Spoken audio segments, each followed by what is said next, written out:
তো আবারও একটা মিনি ব্লগ নিয়ে চলে এলাম তোমাদের সামনে। তো দেখতেই পাচ্ছ সকালবেলা উঠেই প্রথমেই আগে নিজের ভিডিও করে নিয়েছি।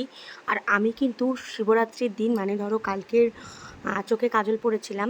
তো যখনই আমি চোখে কাজল পরি তার পরের দিনকার আমার একটা চোখে কাজল থাকে আর একটা চোখে কাজল থাকে না। তোমাদের সাথেও কি এরকমটা হয় জানিও, আমার সাথে তো এরকমটাই হয়। এটা যদি আমি লাইনারও পরতাম সেটাও কিন্তু একই অবস্থা হতো, একটা চোখে থাকে একটা চোখে থাকে না, বা কিছুটা উঠে যায়। আমি কিন্তু এমন নয় যে তোলার চেষ্টা করিনি, ভালো করে কিন্তু মুখ ধোয়ারও চেষ্টা করেছি, তাও কিন্তু এই কাজলটা পুরোপুরি উঠে যায় না। তো যাই হোক, সকালটা উঠে পড়েছি, এবার দেখতেই পাচ্ছ লেগে পড়বো শুভ আর শুভর দাদাকে স্কুলে পাঠানোর জন্য তোড়জোড় চলতে শুরু করবে।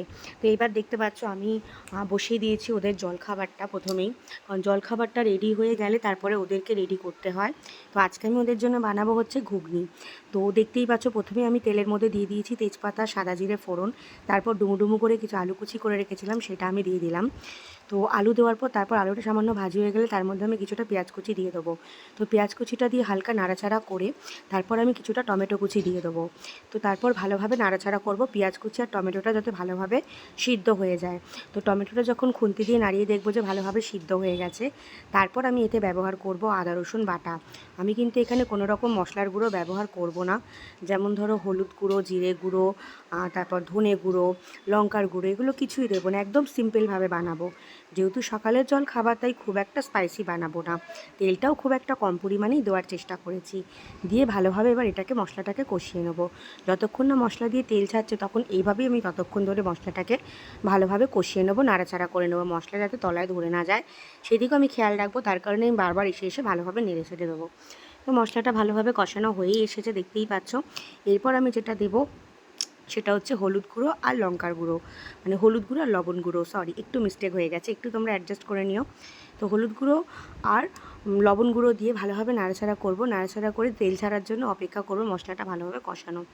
তো মশলাটা ভালোভাবে কষিয়ে নেব। মশলা যদি ভালোভাবে না কষানো হয় একটা আদা রসুনের গন্ধ ছাড়ে, তো সেটা রান্নাটায় খেতে খুব একটা ভালো লাগবে না। সেই জন্যই মশলাটাকে খুব ভালোভাবে কষিয়ে নিয়েছি। তারপর দিয়ে দিয়েছি সিদ্ধ করে রাখা মটর। মটরটা কিন্তু আমি একটু ভালোভাবেই সিদ্ধ করেছি, যাতে হাতে দিলেই গলে যায়। এইভাবে যদি মটরটা সিদ্ধ করা যায় রান্না করতে খুব একটা বেশি সময় লাগে না। তো তারপর আমি এর মধ্যে মশলা দিয়ে কষিয়ে যখন মটরটা দিয়েছি তারপরেই আমি ভালোভাবে একটু নেড়ে ছেড়েই জল দিয়ে দিয়েছিলাম। এখানে জলের পরিমাণটা আমি মিডিয়াম রেখেছি, তার কারণে যতক্ষণ ধরে জলটা ফুটবে তারপরে কিন্তু এমনিতেই জলটা টেনে নেয়। তো সেহেতু একটু জলটা বেশি রেখেছি। তারপর আমি এর মধ্যে দিয়ে দিলাম এভারেস্টের চানা মশলা। এভারেস্টের চানা মশলাটা দিয়ে একটু লঙ্কা কুচি দিয়ে দিলাম, কাঁচা লঙ্কা যেহেতু লঙ্কার গুঁড়ো দিইনি তাই কাঁচা লঙ্কাটা লাস্টেই দিলাম, যাতে ক্রাঞ্চি ভাবটা থাকে কাঁচা লঙ্কার। যদি প্রথমে দিতাম তাহলে কাঁচা লঙ্কাটা খুব সিদ্ধ হয়ে যেত আর সিদ্ধগুলো মুখে পড়লে ভালো লাগতো না।